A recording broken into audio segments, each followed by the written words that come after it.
दोस्तों आज शुरू करते हैं chapter 6 lines and angles. Lines and angles का ये इंट्रोडक्शन वीडियो है। चैप्टर शुरू करने से पहले कुछ बेसिक चीजें हैं, बेसिक टर्म्स हैं जिन्हें जानना आपके लिए बहुत जरूरी है। उसके बिना आपके जो क्वेश्चंस हैं जो चैप्टर में हैं उन्हें करना मुश्किल होगा। तो सबसे पहले इसमें जो बेसिक चीजें जिनकी जानकारी आपको होनी चाहिए उन्हें स्टार्ट करते हैं। देखिए, जैसे कि चैप्टर का नाम है लाइन्स एंड एंगल्स, तो इसके अंदर लाइन्स और एंगल्स से रिलेटेड ही आपका ये टॉपिक्स है। तो सबसे पहले जानते हैं कि लाइन एक क्या होती है। लाइन आप जानते हैं, छोटी क्लासेस में ही बता दिया जाता है कि लाइन एक स्ट्रेट लाइन इस तरह से होती है और इसके दोनों तरफ आपका ये पॉइंट लगता है एरो। इसका मतलब ये होता है कि इसकी कोई लिमिट नहीं है, ये दोनों तरफ आपकी अनलिमिटेड है, इसकी कोई लेंथ नहीं होती है। अच्छा, अगर किसी चीज को हम काट देते हैं, जैसे लाइन का हम टुकड़ा कर देते हैं ये चीज, तो इसके ये दो एंड पॉइंट्स होते हैं। जब ये दो एंड पॉइंट्स होते हैं तो इसे बोलते हैं हम लाइन सेगमेंट। इसे लाइन सेगमेंट बोलते हैं। सेगमेंट का मतलब होता है हिस्सा, लाइन का एक हिस्सा, एक टुकड़ा। लेकिन लाइन एक इंडेफिनेटली जो है उसकी कोई लेंथ नहीं होती है, वो लाइन होती है। अब लाइन कितनी तरह की होती है? सबसे पहले होती है आपकी इंटरसेक्टिंग लाइंस। इंटरसेक्टिंग लाइंस होती हैं जो आपकी कहीं कट जाएं। जैसे ये देखिए, ये आपकी दो लाइंस हैं, ये एक जगह पे कट गई हैं। ऐसी लाइनों को इंटरसेक्टिंग लाइंस बोलते हैं। और जहां पे ये कटती हैं, जैसे कि ये पॉइंट पी पे कट गई, इसे बोलते हैं इंटरसेक्टिंग पॉइंट। फिर है आपका पैरेलल लाइंस। पैरेलल लाइंस वो लाइन होती हैं जिनका थ्रू आउट डिस्टेंस, उनके बीच में जो डिस्टेंस होता है वो सेम होता है। कहीं से भी आप देख लें, इनका जो डिस्टेंस होगा वो आपका सेम होगा। या ये भी कह सकते हैं कि ये नॉन इंटरसेक्टिंग लाइंस हैं, क्योंकि आप इन्हें आगे कितना भी बढ़ा दें ये आपकी कभी भी मिलेंगी नहीं। तो ऐसी लाइंस को पैरेलल लाइंस बोलते हैं। परपेंडिकुलर लाइंस अगला है। परपेंडिकुलर लाइंस, जैसे नाम से ही पता चल रहा है, परपेंडिकुलर होता है आपका 90 डिग्री। जैसे ये एक लाइन है, अगर इसके ऊपर एक लाइन ऐसे पड़ती है और यहां पे 90 डिग्री का एंगल बन जाए तो ये लाइंस आपकी परपेंडिकुलर लाइंस बोली जाती हैं। तो ये तो थी लाइंस। अब आते हैं एंगल्स के ऊपर।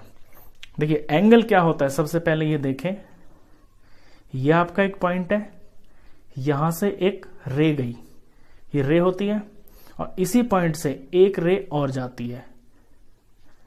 तो इसके बीच का जो ये पार्ट हो जाता है ये एंगल बन जाता है। तो दो रे से मिलने वाला ये जो फिगर बनती है ये एंगल होता है। अब एंगलों के टाइप क्या होते हैं? सबसे पहले जैसे कि जीरो एंगल। देखिए एंगल कब बनता है? जैसे यहां पे आपकी एक रे पड़ी हुई है और इसी के ऊपर एक और रे है, तो ये मूव तो हो नहीं रही है, तो इस केस में एंगल तो बन ही नहीं रहा। तो ऐसा एंगल जो होता है वो जीरो होता है, क्योंकि एक रे है और दूसरी रे मूव नहीं हो रही है, तो एंगल कहां बनेगा? एंगल बनेगा ही नहीं। तो ये जीरो एंगल होता है और इसकी वैल्यू होती है जीरो। फिर है आपका एक्यूट एंगल। जैसे कि ये आपकी रे है और इसके ऊपर एक रे और है, उसे हिला के मूव करके इस तरह आगे बढ़ा दिया, तो इसके बीच में एंगल बन गया। तो एक्यूट एंगल वो होता है जो आपका 90 से कम होता है। 90 डिग्री से ये कम होता है और जीरो से ज्यादा होता है, क्योंकि जीरो तो यहां पे होगा और 90 होगा आपका जब बिल्कुल परपेंडिकुलर बनता है। तो 90 से इधर इधर का जितना भी एंगल होगा वो आपका एक्यूट एंगल बोला जाता है। एक्यूट से बड़ा बनता है फिर आपका राइट एंगल। जब इसी लाइन को, इस रे को आप मूव करके बिल्कुल सीधा कर देंगे इस तरह से, तो एल की शेप का बन जाएगा इस तरह से। और जब आपका ये एल बन जाता है तो यहां पे 90 डिग्री का एंगल बन जाता है और राइट एंगल बोलते हैं उसको। तो राइट एंगल की जो वैल्यू होती है वो 90 डिग्री होती है एग्जैक्टली। अगर इस रे को और आगे मूव कर दें तो फिर 90 से बड़ा एंगल बन जाएगा। ये होता है आपका ऑब्ट्यूस एंगल। जैसे ये रे है, दूसरी वाली रे को यहां से मूव करते करते करते यहां पे अगर पहुंच गए तो ये तो बना 90 डिग्री, लेकिन अगर इसको और आगे मूव कर दिया 90 से ज्यादा, तो फिर जो एंगल बनेगा वो आपका ऑब्ट्यूस एंगल कहलाता है। तो ऑब्ट्यूस एंगल की जो वैल्यू होती है ये आपका 90 डिग्री से ज्यादा होता है और 180 से कम होता है। 180 से कम भी होना चाहिए। 90 डिग्री से ज्यादा इसका मतलब ये नहीं कि 200 का हो तो वो ऑब्ट्यूस होगा, नहीं, 90 और 180 के बीच में होना चाहिए, 90 से ज्यादा और 180 से कम। फिर है आपका स्ट्रेट एंगल। देखिए ये रे है और दूसरी रे को ऐसे मूव करते करते करते हुए बिल्कुल इसके स्ट्रेट ले गए हम ऐसे। तो जब ये बिल्कुल स्ट्रेट लाइन बन जाती है दो रेस से, इसे बोलते हैं स्ट्रेट एंगल और इसकी जो वैल्यू होती है वो 180 डिग्री होती है। इसके बाद है रिफ्लेक्स एंगल। अगर इसी रे को हम और मूव कर देते हैं, देखिए कैसे, ये पहली रे यहां से दूसरी को मूव करे तो सामने तो बन जाएगा आपका स्ट्रेट एंगल, लेकिन अगर इससे भी आगे तक ले गए, यहां से भी आगे ले गए, तो ये जो एंगल बना आपका बाहर की तरफ, ये रिफ्लेक्स एंगल होता है और ये होता है आपका 180 डिग्री से ज्यादा। 180 से ज्यादा होती है इसकी वैल्यू। जैसे कोई 200 का एंगल है, 240 का एंगल है, तो वो आपका रिफ्लेक्स एंगल बोला जाता है। तो 180 से ये ज्यादा होता है और 360 डिग्री से ये कम होता है। फिर है आपका कंप्लीट एंगल। अगर इसी रे को, ये फर्स्ट रे, ये दूसरी वाली रे को ऐसे मूव करते हुए चले गए तो स्ट्रेट पे तो बन गया स्ट्रेट एंगल, इससे आगे निकल गया आपका रिफ्लेक्स एंगल। और अगर ये घूमते घूमते हुए बिल्कुल यहां पे आ जाती है फिर से इसी रे के ऊपर, तो इसने एक सर्कल को कंप्लीट कर लिया, यानी कि पूरी घूम गई। ये जो लाइन है, रे है, ये पूरी घूम जाती है, तो इसने कंप्लीट कर लिया ये राउंड। तो ऐसे एंगल को बोलते हैं कंप्लीट एंगल और इसकी जो डिग्री होती है ये 360 डिग्री का होता है। तो बेसिकली ये होते हैं एंगल्स और ये इनकी मेजरमेंट होती है।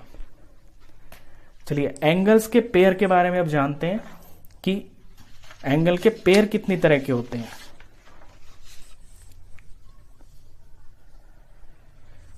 देखिए सबसे पहले है आपका कॉम्प्लीमेंट्री एंगल्स।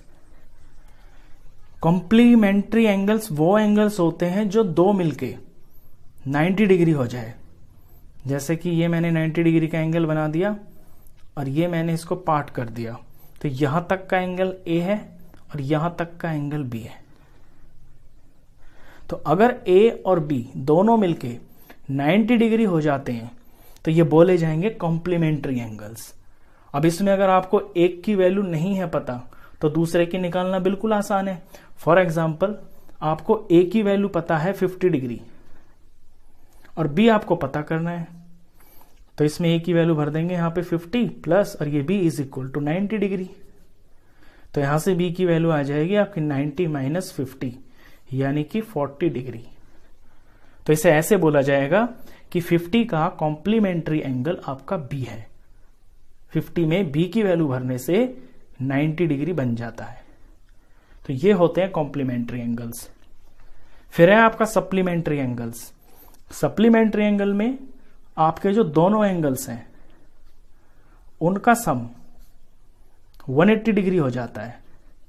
जैसे ये मैंने एक 180 डिग्री का स्ट्रेट एंगल बना दिया, मान लीजिए इसकी वैल्यू है आपकी 40 डिग्री यहां तक, तो दूसरे की कितनी होगी 140 डिग्री, क्योंकि दोनों मिलके आपके 180 बनने चाहिए। तो इसको अगर ए मान लें, इसको बी मान लें, तो ए प्लस बी मिलके आपका 180 डिग्री बनना चाहिए। अब अगर इसमें आपको किसी एक की वैल्यू पता है, दूसरे की नहीं है पता, तो 180 में से जो नॉन वैल्यू है उसे माइनस कर देंगे, दूसरे की आ जाएगी। तो सप्लीमेंट्री एंगल्स उन एंगल्स को बोलते हैं जो दोनों मिलके आपका 180 डिग्री बन जाए। नेक्स्ट है एडजेसेंट एंगल्स। देखिए एडजेसेंट का मतलब होता है साथ वाला। जैसे ये दो एंगल बनाए मैंने, ये ए है, ये बी है। अब ए के साथ में ही तो एंगल बी है, तो ऐसे एंगल्स जो एक ही वर्टेक्स पे बनते हैं और उनमें एक रे भी कॉमन होती है। जब आप एंगल ए बनाएंगे ना, तो एंगल ए के अंदर भी ये रे आ रही है, एंगल बी के अंदर भी आपकी ये वाली रे आ रही है। तो जब कॉमन रे आती है दो एंगलों में, वो एंगल्स आपके एडजेसेंट एंगल्स बोले जाते हैं। अब मैं यहां अगर एक एंगल और बना देता हूं, एंगल सी, तो इसमें ए और बी आपस में एडजेसेंट है, बी और सी आपस में एडजेसेंट है, क्योंकि बी और सी के अंदर ये वाली जो रे है ये कॉमन है और ये सारे एक ही वर्टेक्स पे बने हुए हैं। लेकिन ए और सी ये एडजेसेंट एंगल नहीं हो सकते, क्योंकि ए के लिए दो अलग से रे हैं और सी के लिए दो अलग रे हैं, कॉमन रे कुछ भी नहीं है। तो ऐसे एंगल्स को बोलते हैं एडजेसेंट एंगल्स। फिर है आपका लीनियर पेयर ऑफ एंगल्स। देखिए, लीनियर वर्ड बना है आपका लाइन से, और लाइन बनती है एक पूरे 180 डिग्री के एंगल से, इस तरह से। तो लीनियर पेयर वही पेयर बोला जाता है जब आपके दो एंगल मिलके 180 डिग्री का हो जाए। यानी आपका जैसे कि ये एंगल ए है और ये बी है, कोई दो एंगल जो मिलके आपके 180 डिग्री के हो जाएं, उन्हें बोलते हैं लीनियर पेयर। और फिर वो दोनों मिलके ना एक स्ट्रेट लाइन बना देते हैं, इसीलिए इसका नाम लीनियर पेयर है। अब इसमें अगर आपको किसी एक की वैल्यू नोन है और दूसरे की निकालनी है, तो सिंपल आप 180 डिग्री में से माइनस कर देंगे, दूसरा एंगल आपको पता चल जाएगा। नेक्स्ट है वर्टिकली अपोजिट एंगल्स। देखिए, जब ऐसे दो लाइंस इंटरसेक्ट होती हैं आपस में, तो ये एक्स जैसा बन जाता है। तो इसके आमने सामने वाले जो एंगल्स बनते हैं, इन्हें बोलते हैं वर्टिकली अपोजिट एंगल्स। अगर इसमें मैं यहां ए नाम है और ये वाला बी नाम है, ये सी है और ये डी है, तो इसमें A and B are vertically opposite angles, और ये हमेशा बराबर होते हैं। इनकी प्रॉपर्टी होती है ये आपस में बराबर होते हैं। ऐसे ही सी और D, C and D are vertically opposite angles, तो सी की वैल्यू भी आपके डी के बराबर ही होगी। इन सब का आपका यूज होगा एक्सरसाइज 6.1 में। चलिए, ये थे पेयर ऑफ एंगल्स। अब एक चीज और सीखते हैं जो बहुत इंपॉर्टेंट है और आपकी 6.2 एक्सरसाइज से शुरू होगी। वो जब हम किन्हीं दो लाइंस को, हमारे पास कोई दो लाइन है एल और एम, और उनको कोई तीसरी लाइन इस तरह से काटती है, तो कुछ एंगल्स बन जाते हैं। आपको दिख रहे हैं बहुत सारे एंगल बन गए हैं। मैं इनका नाम रख लेता हूं, 1 2 3 4 5 6 7 8। जब किन्हीं दो लाइंस को एक लाइन काटती है, तो आपके 8 एंगल्स बन जाते हैं। और इन एंगल्स का नाम क्या क्या होता है वो आप सीखेंगे इसमें। इस लाइन को जो काटने वाली लाइन होती है, इसे बोलते हैं ट्रांसवर्सल। तो इसमें बहुत सारे पेयर बनते हैं एंगल्स के, उन्हें देखिए आप। देखिए, सबसे पहले है एक्सटीरियर एंगल्स। एक्सटीरियर का नाम आप जानते हैं, मतलब इसका यानी कि बाहर। एक्सटीरियर मतलब बाहर। तो इस फिगर के अंदर आपके जो लाइनों से बाहर के एंगल्स हैं, बाहर की तरफ, वो है सारे के सारे एक्सटीरियर एंगल्स। और वो कौन कौन है? 1 है, 2 है, 7 है, 8 है। तो एक्सटीरियर एंगल्स इसके अंदर हैं आपके angle 1, angle 2, angle 7 and angle 8। Next है इंटीरियर एंगल्स, जो इन दोनों लाइनों के अंदर हैं, अंदर की तरफ, वो सारे के सारे इंटीरियर एंगल्स। इनका मतलब ही होता है अंदर। तो इंटीरियर मतलब अंदर वाले। तो इसमें इंटीरियर एंगल्स कौन हुए आपके? Angle 3, angle 4, angle 5 and angle 6। फिर है आपका कोरस्पॉन्डिंग एंगल्स। यहां से इंपॉर्टेंट चीज शुरू होती है। देखिए, कोरस्पॉन्डिंग एंगल्स वो एंगल्स होते हैं जिनकी प्लेस बिल्कुल एक जैसी होती है। देखिए, यहां देखें, ये लाइन L है, ये M है। ये जो साइड है ये राइट साइड है, ये लेफ्ट साइड है। अब राइट साइड में दोनों लाइनों के ऊपर के एंगल इस तरह से, यानी साइड भी मेरी सेम है और लाइनों के ऊपर यानी प्लेस भी सेम है। तो इस तरह के जो एंगल्स होते हैं ना, इन्हें बोलते हैं हम कॉरेस्पॉन्डिंग एंगल्स। और जब आपकी लाइंस पैरेलल होती हैं, अगर एल और एम पैरेलल हैं, मान लिया मैंने कि ये दोनों पैरेलल हैं, तो आपका एंगल 1 एंगल 5 के बराबर होगा। यानी कॉरेस्पॉन्डिंग एंगल्स जो होते हैं वो बराबर होते हैं। तो कॉरेस्पॉन्डिंग एंगल का पेयर है इसमें एंगल 1 एंड एंगल 5। इसी तरह से राइट साइड में ही इस लाइन के नीचे का एंगल और दूसरी वाली लाइन के नीचे का एंगल यानी 4 और 8, तो ये आपस में कॉरेस्पॉन्डिंग है। अब लेफ्ट पे आ जाते हैं। लेफ्ट में ऊपर वाला और इस लाइन के ऊपर वाला यानी 2 और 6, ये आपस में कॉरेस्पॉन्डिंग एंगल्स हैं।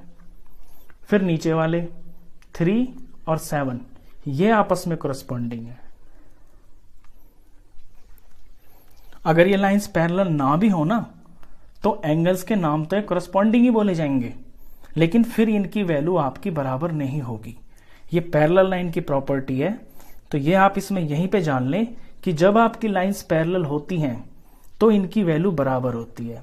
मैं लिख दूं when L parallel to M, then angle 1 is equal to angle 5, angle 4 is equal to angle 8, angle 2 is equal to angle 6 and angle 3 is equal to angle 7 होंगे। चलिए फिर आता है ऑल्टरनेट इंटीरियर एंगल्स। देखिए ऑल्टरनेट के बाद लिखा हुआ है इंटीरियर, तो यहां से साफ हो जाता है कि अंदर वाले एंगल्स की बात चल रही है। अब अंदर देखें आप कौन कौन है, 3, 4, 5 और 6। और ऑल्टरनेट का मतलब इसमें यह होता है कि लाइन के एक दूसरी प्लेस वाला दूसरी तरफ और दूसरा एंगल दूसरी प्लेस के दूसरी तरफ वाला। जैसे कि यहां 3 और यहां पे 5, तो इंटीरियर तो ये है और ऑल्टरनेट भी है, यानी एक इस तरफ और एक इस तरफ, और इनकी प्लेस भी अलग है, एक ऊपर है और एक नीचे है। तो ये जो पेयर बनता है इसे बोलते हैं ऑल्टरनेट इंटीरियर एंगल्स। तो इसमें 2 पेयर बनते हैं, एक बनेगा आपका एंगल 3 एंड एंगल 5, दूसरा पेयर इस तरफ एंगल 4, इस तरफ एंगल 6।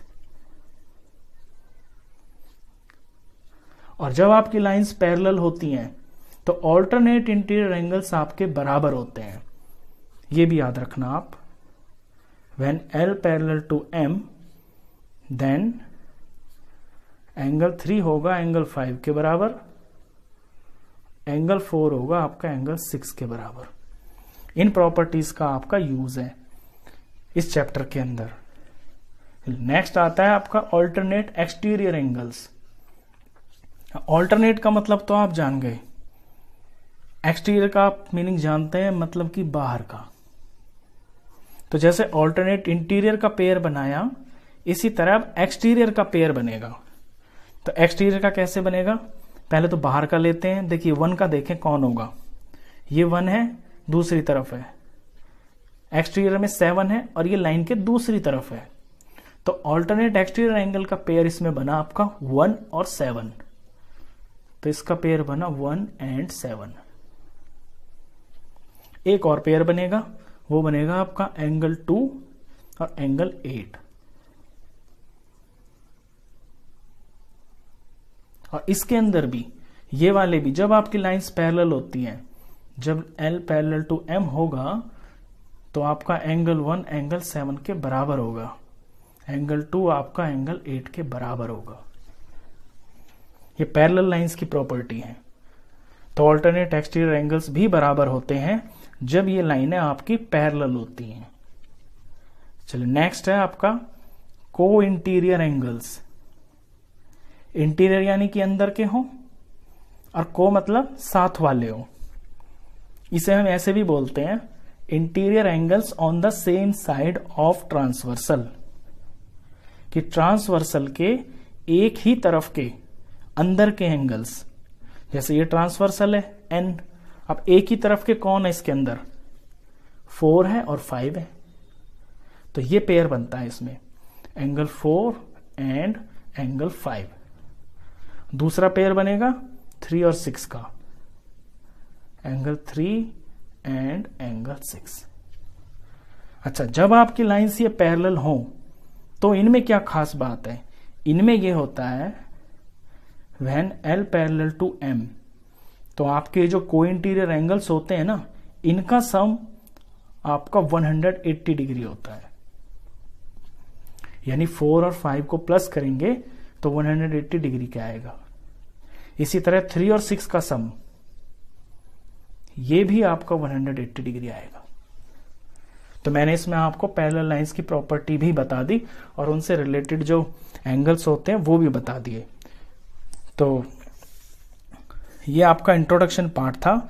जितनी भी चीजें इसमें आपने की हैं, जो भी सारी चीजें समझी हैं, इन्हें समझना आपके लिए बहुत जरूरी है, तो फिर आपके लिए चैप्टर बहुत आसान हो जाएगा। तो आई होप आपको इंट्रोडक्शन अच्छे से समझ में आया होगा। वीडियो अगर अच्छा लगा हो तो प्लीज इसे लाइक करना, शेयर करना, और 9th क्लास का कंप्लीट मैथ्स पढ़ने के लिए आप इस चैनल को भी सब्सक्राइब करना। Thank you.